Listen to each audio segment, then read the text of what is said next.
We should do an episode like that about classic rap. With all kinds of sound bites. Yeah, I would love that. That'd be awesome.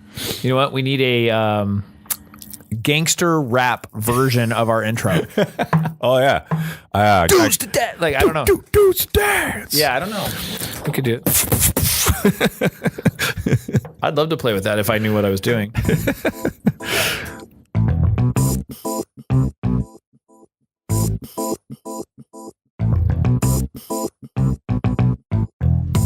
Dudes to Dads is a podcast to help men understand and navigate the transition of being a single dude into a family man.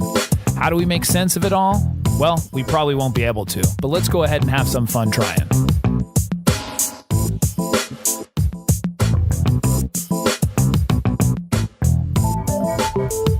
And we're back. We are back. I'm Jason Kreidman. I'm Alan Bush. And this is Dudes to Dads. Dudes to Dads. Now, before I do anything, I want to say people need to give us ratings.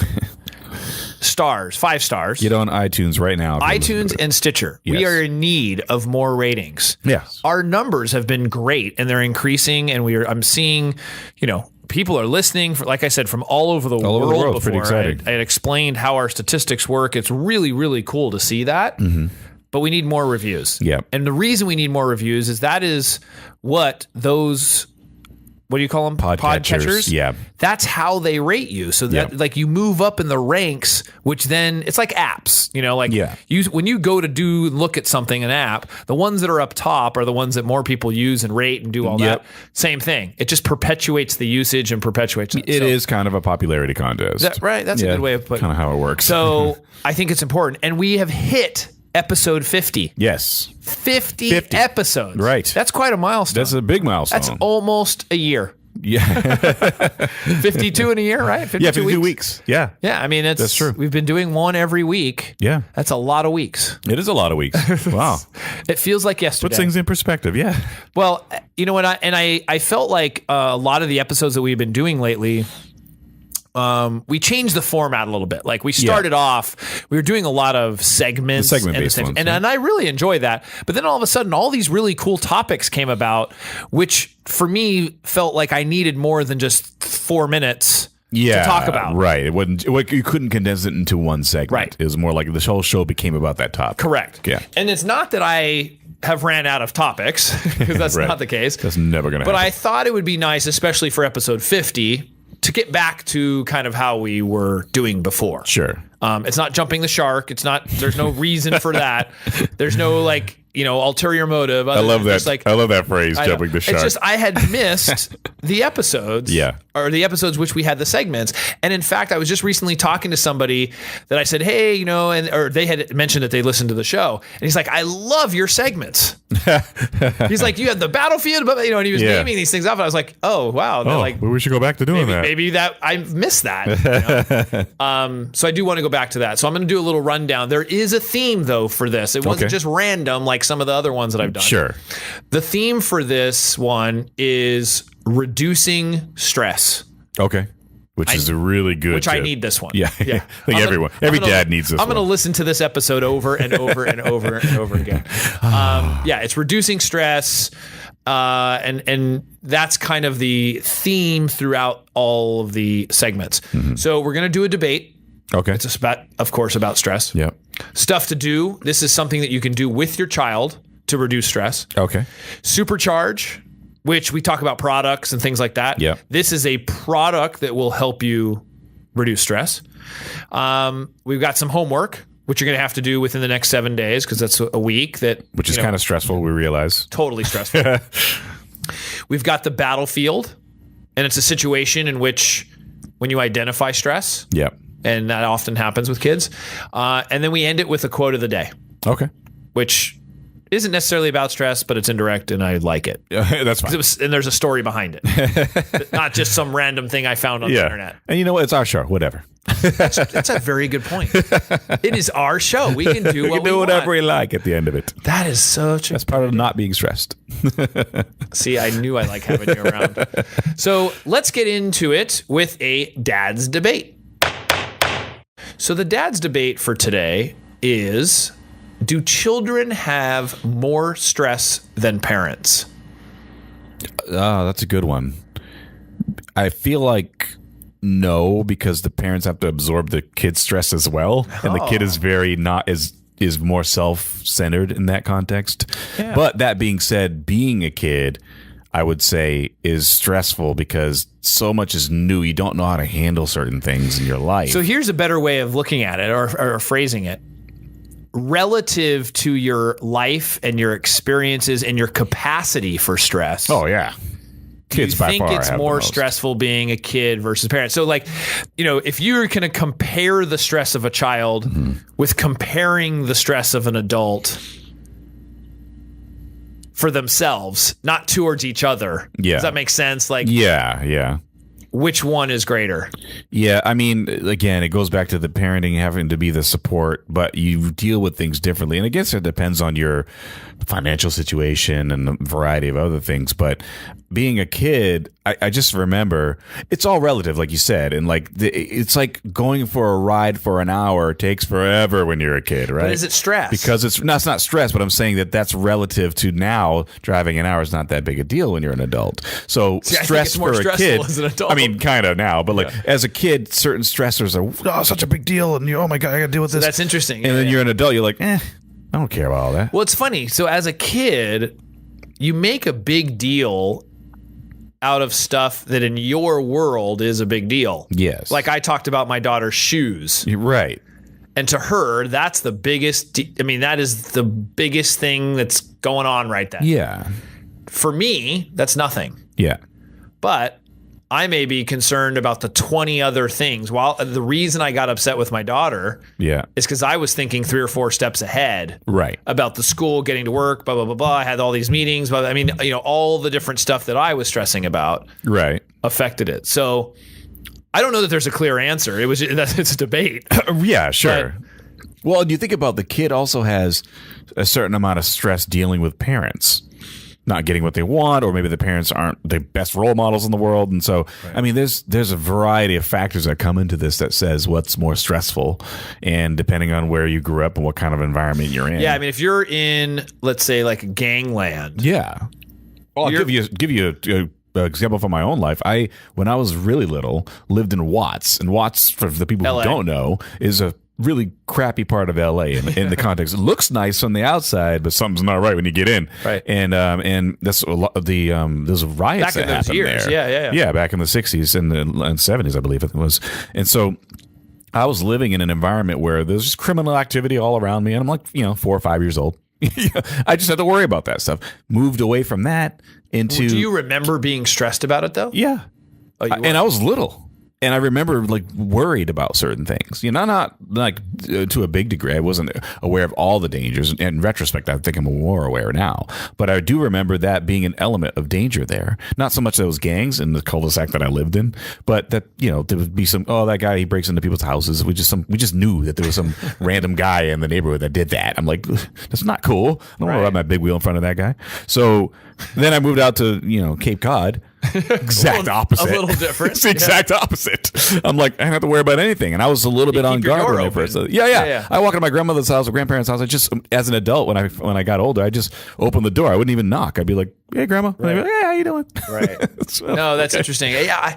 I mean, I don't know. I guess that as a child, you don't have the capacity or the knowledge how to deal with the stress. Right. Yeah. And how to like manage it. Yeah.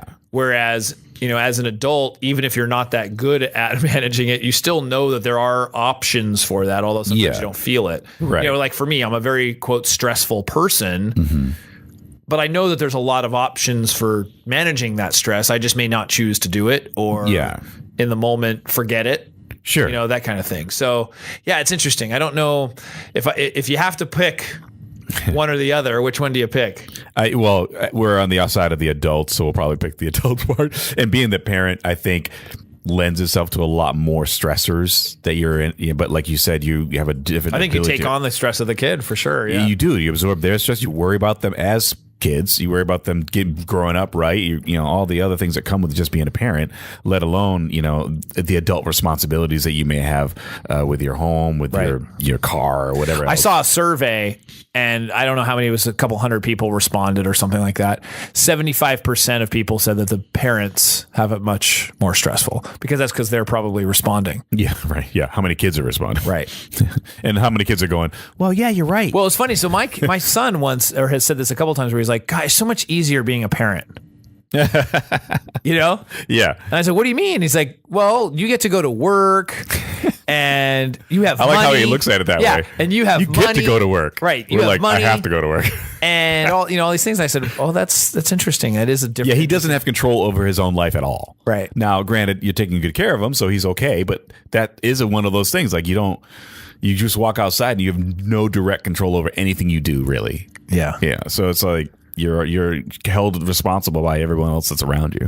Yeah. So it is kind of, if you think about it, it is a little stressful. So that'd be interesting to talk to some kids and see how they think about it. Because as adults, you're right. I mean, I think both think it's much more stressful as a parent. Yeah. You know, or a dad versus a child. Yeah. Right. So, well. All right, we'll leave it at that. Yeah. I mean, it's I don't know how if we solved anything in the world's problems, but you know, that's an interesting topic. Yeah. All right, so let's move on. Stuff to do. Dad, what are we gonna do today? So for stuff to do, the suggestion is to meditate with your child. Oh, interesting. So I'm guessing a lot of people don't meditate. I mean, we may have listeners who do. That's sure. Great. Yeah. I happen to be a fan of meditation. It's done good things for me and slowing my stress down, and at least for that 5-10 minutes that I do it. One of the things is a lot of people don't know how to meditate. You know, that was a difficult thing in the beginning of like learning how, like, well, what do you do? So there's a term or a thing called guided meditation. Okay. And you can actually just go on YouTube, and there are tons of videos on guided meditation. So you put in some headphones, you put in one ear, your kid puts one in the other ear, and you can just do a 5 to 10 minute guided meditation if you don't know how or aren't familiar with it. If you are, then you could either walk them through it and do that. And I actually did that. I've done that, or have done it a couple of times with my children. Yeah. They seem to enjoy it initially and then for some reason became less interested in it. Sure. Well, they get antsy. Well, but I think I hadn't made it a priority for them. I just asked them if they wanted to join me. It wasn't something like, "Hey, we're going to come meditate." You know, it was just like, "Hey, I'm going to do this. Do you have any interest in doing it?" And they were interested to do it. So I think there is the idea of actually saying, "Hey, I'd like to do this with you. This is a practice. You know, this is something that we can do," and explaining, you know, the benefits of it. Like for me, it calms me down. I do it in the mornings after I work out.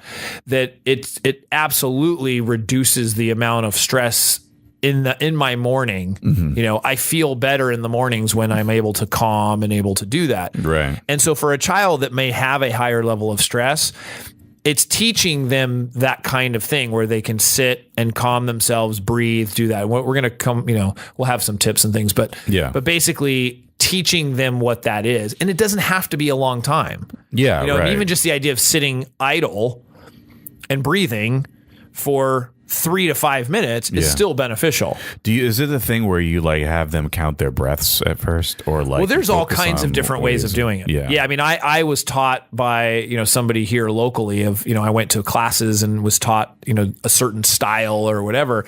But there's so many different kinds with the guided meditations, which I have done too. You know, they may say, "Okay, now you're going to feel what it feels like on your shoulders. What is the sensation in this?" Or, I mean, maybe they're talking about some quiet place, or they're talking about the beach. I mean, there's all different styles and genres. You just got to find something that works for you, that you feel good about, and that you relax. You know, the idea of meditation and being mindful is relaxation. That's one of the major things. You know, it's quiet, it's stillness. So I think it's something that you can enjoy with your child.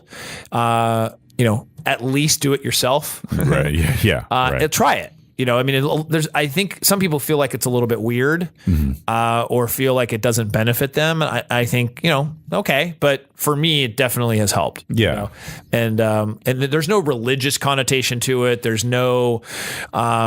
It's basically just sitting still breathing and doing that, which is hard for me to do. Yeah. I mean, still, for a lot of people still to this day, and I've been doing it, I would say, regularly for many, many years. There are times where I'm more consistent and then go off, but I have tried to be pretty consistent with it.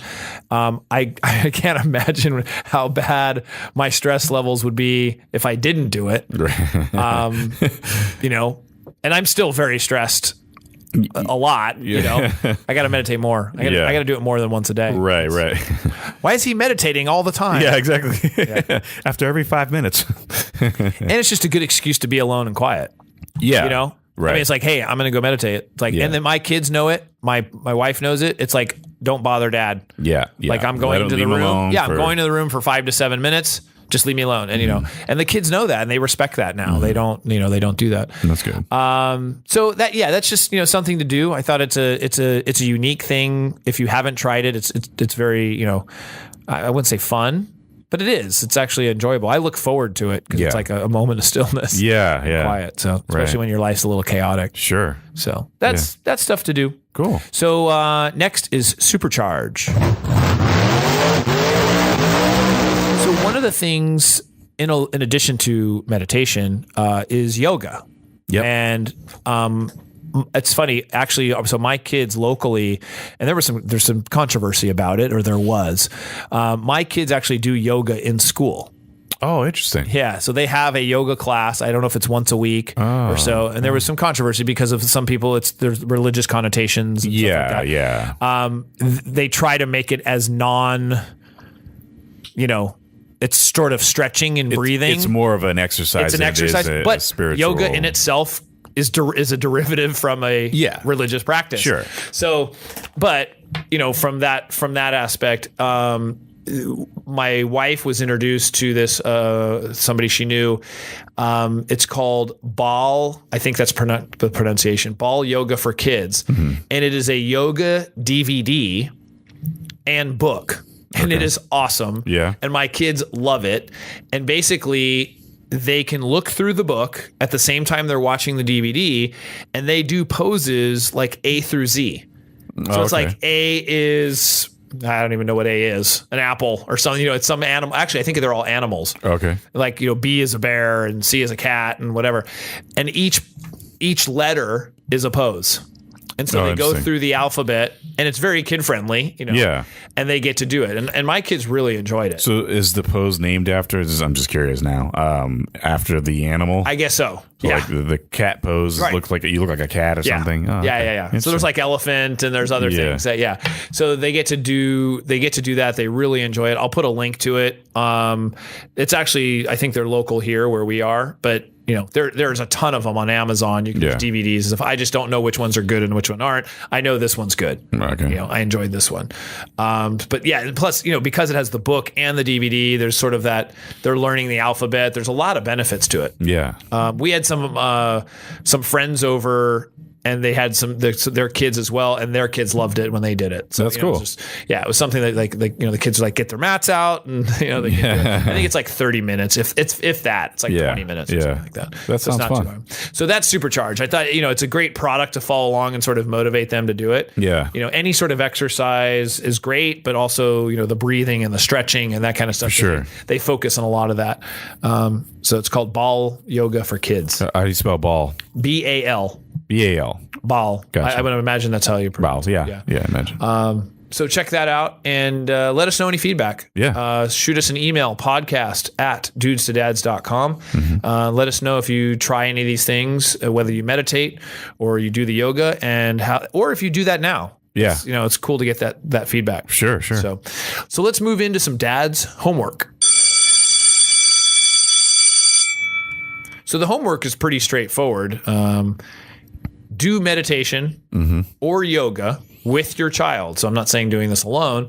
Do it with your child at least one time within the next 7 days. Okay. From when you're listening to this. Yeah, right. So, if it's right when it comes out, then great. But make a plan and say, okay, by the next week, I will have done this once. Right. I think that's a good homework assignment. Sure. And then I have to do that too.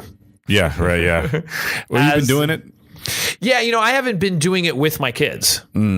as much. You was doing I more did separate. it. Right, and then they lost interest a little bit. I did the meditation, and I didn't continue with them. I just showed them sort of doing it. Mm-hmm. And then the yoga they did on their own.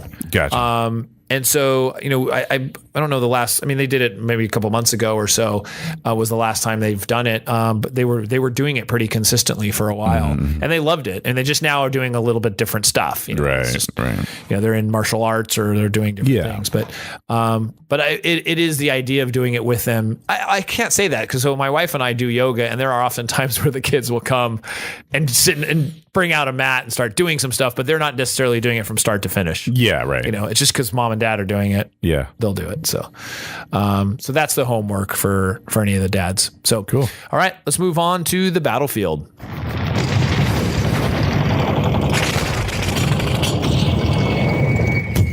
So for the battlefield, kids often will show symptoms of stress themselves. And it's hard. It's not always easy to identify it, but when they're irritable or they're moody, they're complaining, crying, even withdrawing.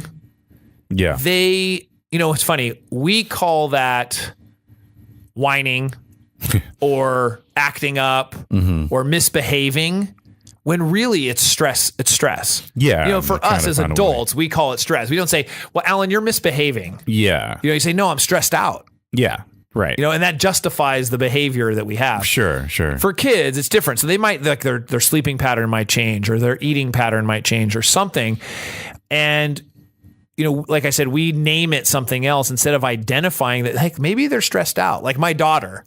My daughter was stressed out getting ready for school. And that's what in her mind was stressing her out. I didn't really think of it. I thought it was just like, I looked at it as like being incompetent or, not able to take care of whatever it was that I was looking at it, instead of looking at it as like, wow, that's a stress on her. Yeah. And so being a little bit more empathetic towards that. Sure. So there's definitely some techniques that you can use to that. So the first, and why it's called the battlefield is that there are often situations that if you could recognize them as stress, you don't have to have an argument. Instead, you can take a step back, which you probably should do most of the time anyways. Yeah, right. But if you identify it as stress in the child, you might be a little bit more empathetic to then help them get through that. Yeah. And so there's a couple things. So probably one of the number one things I have found with my kids is have them get some extra sleep.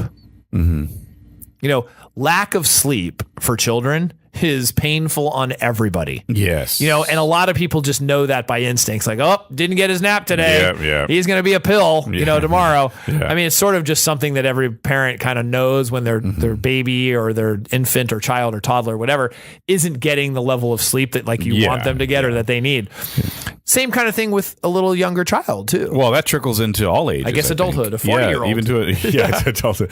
But even adults in some cases, some people get a little cranky or weird when they haven't slept enough or, they're not performing as well. So there's, enough studies that have indicated how important sleep is. Oh, there's sure. just not, for all over mental health. I once remember a friend of mine told me he was sleeping an extra, I think he said an hour and a half or something, or 2 hours a night.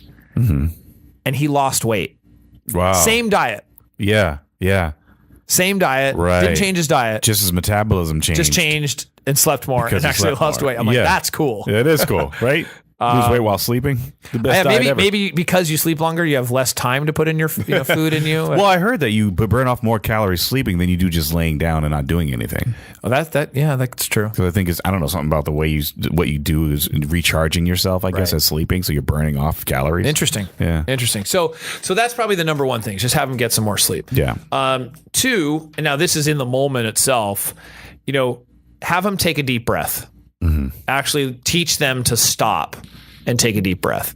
One of the things that I learned was to have it, if it's a smaller child or so, is the way to teach them to take a deep breath is tell them to smell a flower and then blow out a candle.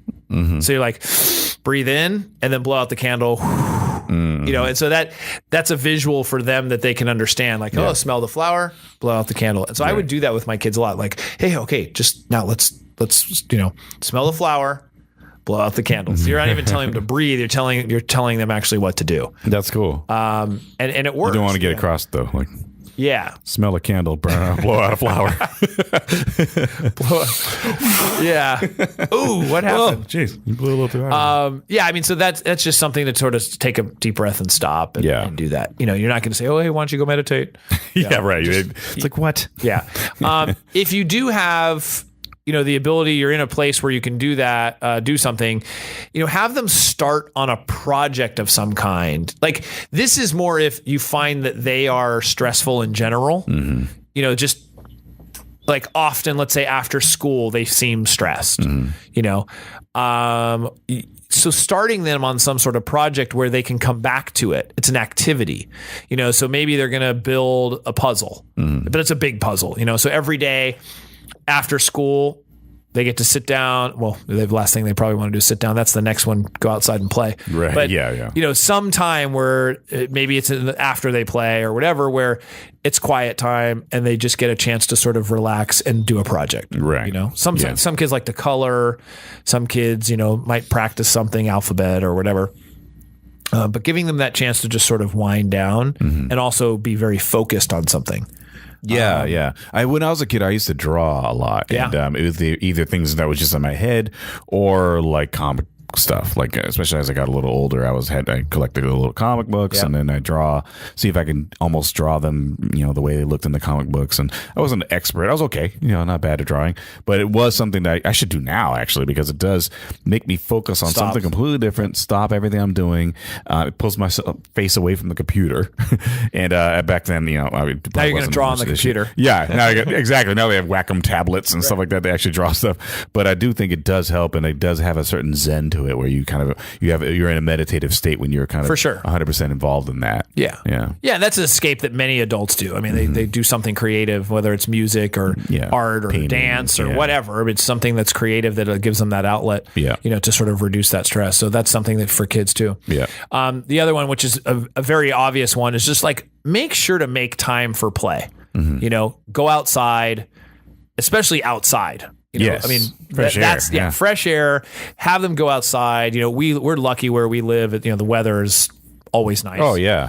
We also live in a cul-de-sac, so it's like safe for them to go outside. Or if you have a backyard, something just where they can go out, get some fresh air, and play. Some of my more fun moments as a kid is going outside and playing, even when the weather wasn't so great. Oh, that's true. You know, snow would be, we just throw snowballs at each other, or like, you know, going outside and sledding and all that stuff. But you know, depending on what your environment is, but going outside is key. Right. Definitely get outside and do stuff. Go out, just run around, whatever you got to do. Yeah, and that's going to reduce the stress. Absolutely. I mean, you know. And it's the same thing for us as adults.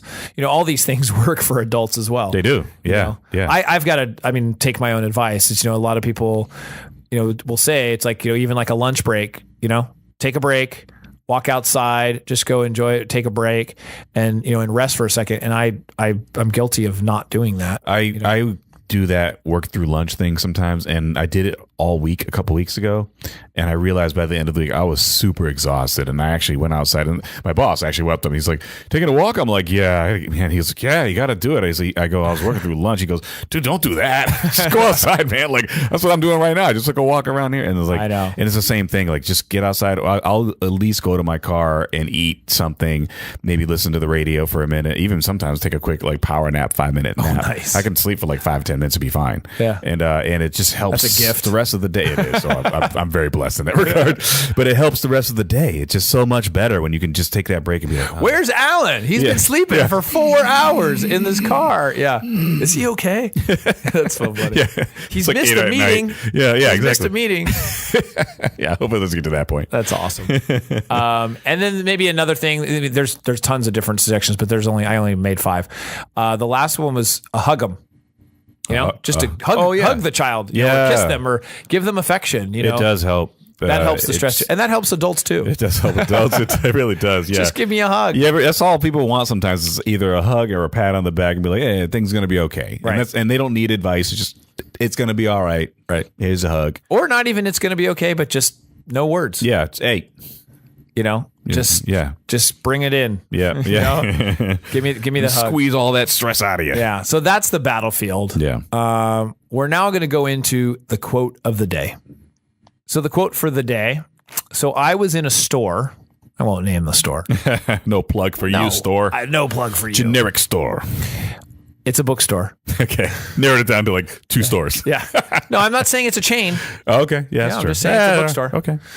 And we were actually looking for something for a gift for somebody. And there's these like magnets. And the magnet said, life does not have to be perfect to be wonderful. Makes sense. I bought that magnet because it reigns true, very much for me. Yeah. And the stuff that I try to work through and deal with. That call for perfection. It's interesting. internally. On the thing, it said unknown as far as who said it. Mm-hmm. I looked it up on the line and it said Annette Funicello, who was original, Mouseketeer. Yeah. The beach blanket bingo or whatever. Yeah. Yeah. And it gave her credit. Oh, interesting. So I don't know. I mean, the internet's obviously smarter than whoever manufactured it. Theoretically. But so now that's on my refrigerator and will probably be transferred up to my my mirror. Yeah. As a daily reminder, because that's something that I, just personally, that's something that causes stress. Yeah. Is thinking that life has to be perfect all the time. Right. And for some amazing thing and reason, it doesn't. If it becomes wonderful, then it is perfect. Right. That's, Right. you can quote me on that. Put it on your refrigerator. Can you repeat that? We can edit it, and so I can just put it on loop. Yeah, just loop it 20 times a day. That's going to be our new mix, new sound effect. So that's the quote of the day, and obviously the stress segments. These are things I need to work on too. I'm a self-proclaimed stressor. Yeah, I feel like all adults in general. I mean, kids, everyone can benefit from everything that's been said today. Yeah. Yeah. So cool. So with that. Thank you, Alan, for another episode. Yeah. And it's going to be another week. Yeah. Happy 50th. Happy 50th. That's pretty cool. That's a good milestone. It's a great milestone. We'll almost, if I could reach your hand, I would give you a high five. We'll give you a virtual one. We'll do it. Well, it's not quite virtual. You're 7 feet. I mean, yeah, but I don't feel like getting 5 feet away. Together, we might be able to reach. Yeah. We'll do a digital one. I'll text it to you. There you go. Right across from each other. Yeah. All right. Well, with that, thank you everybody for listening, and we will see you. See ya. Bye.